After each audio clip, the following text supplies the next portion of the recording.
Siervo de Jesucristo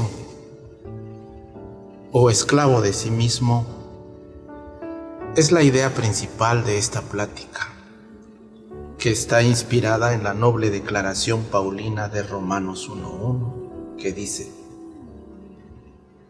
Pablo, siervo de Jesucristo, llamado a ser apóstol, apartado para el Evangelio de Dios.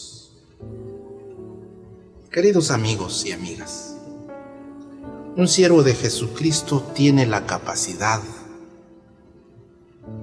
de vivir en una extraordinaria paz, haciendo su labor evangélica.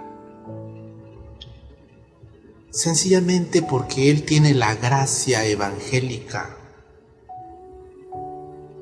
de tener un cambio psicológico, por haber encontrado en la persona de Jesucristo el verdadero descanso. Descanso que en nada se parece al descanso semanal, ritual, litúrgico, que algunos con tanta solemnidad lo celebran a cada 7 días. En cambio, el que es esclavo de sí mismo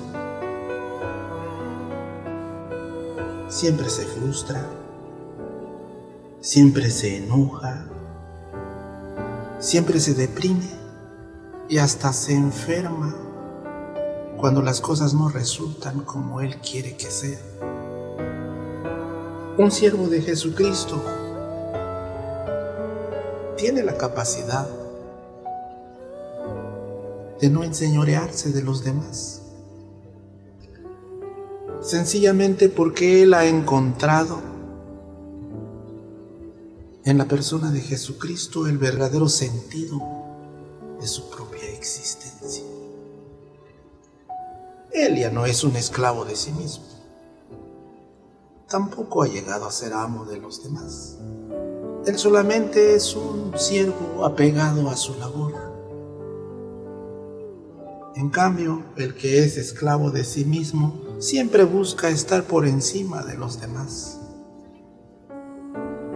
Y en su afán de estar por encima de los demás, solamente llega a ser cada día un esclavo de sus propias amarguras. Un siervo de Jesucristo tiene la capacidad de llegar, tocar, llamar a la puerta del corazón de las personas, sencillamente porque él tiene la gracia evangélica de ser una persona invitada y bienvenida en el espacio personal y familiar de las personas, sin invadir su privacidad. Todo porque él es agradable en sus palabras y sus acciones. Un siervo de Jesucristo tiene la capacidad de predicar el Evangelio por iniciativa divina, sencillamente porque él tiene la gracia evangélica de ser motivado por la misma fuerza celestial que lo encauzó en la dirección correcta, con un ministerio para servir en la empresa del Señor. En cambio, el que es esclavo de sí mismo lo hace por iniciativa propia, lo hace impulsado por la amargura de la comodidad económica o de la superación personal, por la amargura de la culpabilidad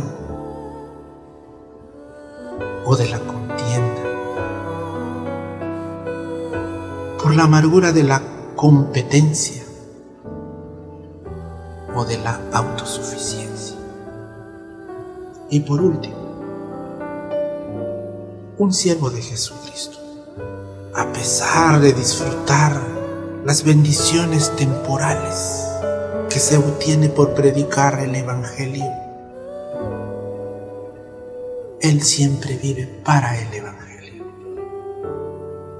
sencillamente porque Él tiene la gracia evangélica de haber sido iluminado y capacitado con ese precioso ministerio de la proclamación de la palabra. En cambio, el que es esclavo de sí mismo solamente vive del Evangelio, porque solamente tiene esa necesidad de vivir del Evangelio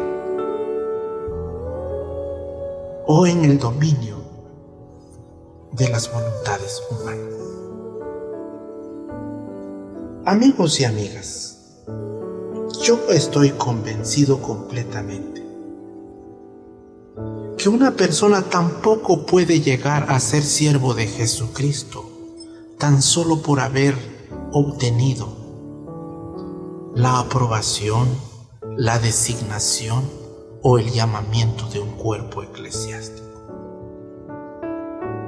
Yo estoy convencido que una persona sí puede llegar a ser siervo de Jesucristo solamente si Dios lo ha elegido, lo ha llamado, lo ha capacitado